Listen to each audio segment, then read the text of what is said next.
I'm going to tell you one of the reasons why I love anime so much. And as you can tell, for the beaming smile on my face, as awkward as it might be, I absolutely love anime. I love it with a passion. All right. A little bit of a backstory. When I was growing up, as a lot of us kids were growing up in England and America and other countries, we grew up on anime like Dragon Ball Z, Naruto, even another honorable mention like Shaman King on Jetix or Jetix as it was called in the UK, and loved it. It was great. And then when I got to 15, 16, it kind of fell off for me. Don't know why. Perhaps it was my mind at the time, even though I was a freaking kid still back then. I was thinking to myself, oh yeah, this is for kids. Right. And then when it came to the lockdown, which we all had a few years ago, I had a lot of time on my hands. And I thought, yeah, why not try anime again? I was quite interested, quite intrigued to see how far it got. And as some of you other anime geeks out there might approve of, the anime which I've started back off with again was Attack on Titan. Just blew my mind. Blew my mind. I was like, holy crap, what have I been missing out on all this time? And then it just went from there. It went from there. And just, I believe we're in the golden age of anime. Genuinely, I do. And that might be a hot take for people. If you disagree, feel free to leave a comment down below. I'm happy to debate this with my heart, wholeheartedly. So be prepared for that.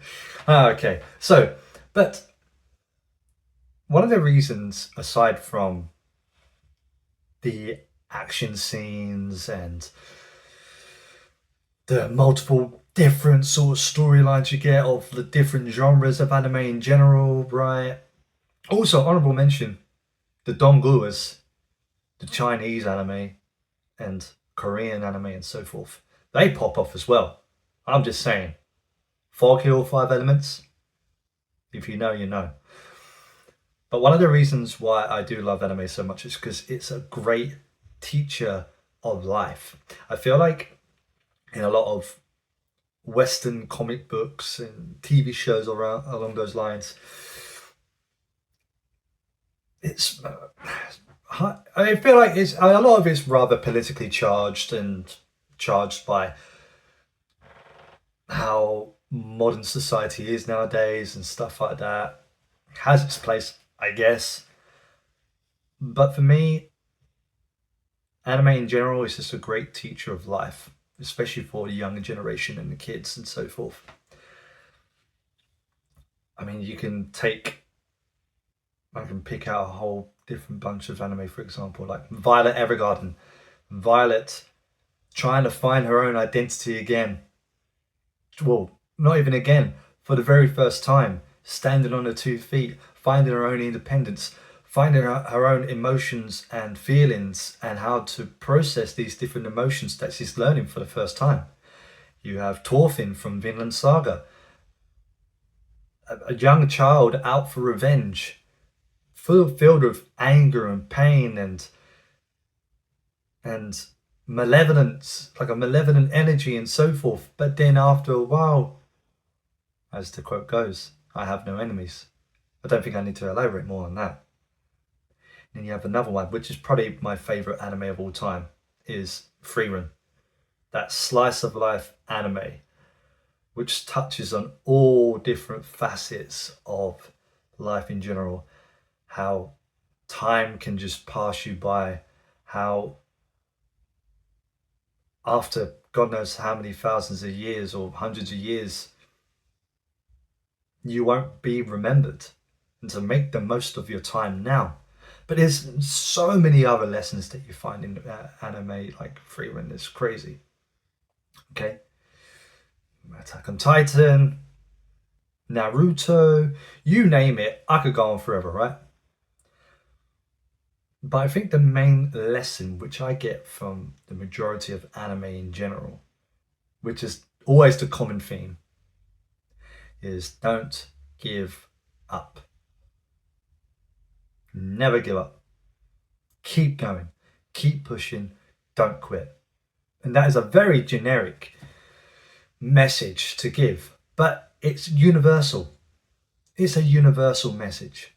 It's a message that we all can take on, whatever situation we might be in life. And we can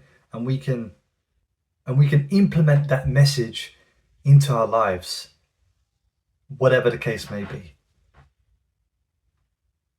And it's just the intensity of the emotions that you see in these characters in whatever anime that you might watch. The intensity, the grit, the ferocity, just the passion in general. And you know that the people who work on these animes, they don't get paid the best amount of money at all. They do it through the passion that they have for their work, out of the goodness at their heart, out of the love of their heart. That's why they do the work that they do, regardless of their work conditions. And I believe that they are a great avenue to use if you want to, I guess, educate a younger person in terms of lessons of life and so forth. Okay, there are some pretty wacky anime out there which makes you think, there's a bit much in it, but for the most part, my point still stands, I think. And I think the majority of you who love anime just as much as I do will agree with that too. Honorable mention, top 3 anime for me. Frieren. I've got to think about this now. Whoa. So this is when it's tough. This is when it's tough to think about. Nah, it's still the originals. Frieren, Vinland Saga, and Samurai Champloo. I can't forget about Samurai Champloo. That lo-fi, hip-hop, funky, samurai fighting. It's just bliss. Absolutely bliss. I did start watching Cowboy Bebop, by the way, but Samurai Champloo for me. Anyways, I hope you liked this video. And if you did, awesome, perfect. Feel free to like and share this video. Also subscribe to my YouTube channel if you have any questions, or you might disagree on some of my takes, on some of my anime picks and so forth. Feel free to leave a comment underneath my YouTube video, or direct message me on my Instagram page, StirringTeaInACrazyWorld, and I'll be more than happy to talk to you and also debate you there, because I will debate you and you will lose. No, I'm joking. Okay, anyways, hope you enjoy the rest of your day, and I'll catch you next time. Laters.